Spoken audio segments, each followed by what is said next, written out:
আমাকে আমার মতন থাকতে দাও, আমি নিজেকে নিজের মতন গুছিয়ে নিয়েছি। রূপা একটা সাধারণ মেয়ে, ছোট্টবেলা থেকে সবাই কিছু না কিছু বলতো, এইভাবে না ওইভাবে চল, এটা ঠিক না ওটা বদলা। রূপা চুপ, শুধু শুনতো, নিজের কথা মনে রাখতো, হাসতো, কিন্তু ভেতরে কাঁদতো। ধীরে ধীরে নিজেকে হারিয়ে ফেলল, স্বপ্নগুলি চুপ হয়ে গেল।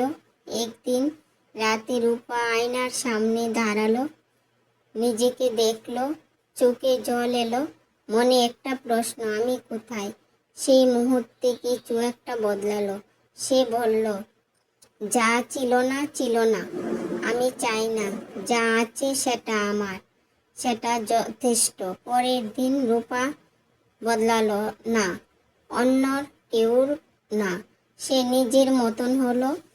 মানুষ বলল আবার, কথার সমালোচনায় রূপা শুধু হাসতো চুপচাপ, কারণ এখন সে জানে নিজেকে পাওয়া সবচেয়ে বড় সুখ, সবচেয়ে বড় শক্তি শেষ। সে বলল, আমাকে আমার মতন থাকতে দাও, আমি এখন নিজেকে নিজের মতন গুছিয়ে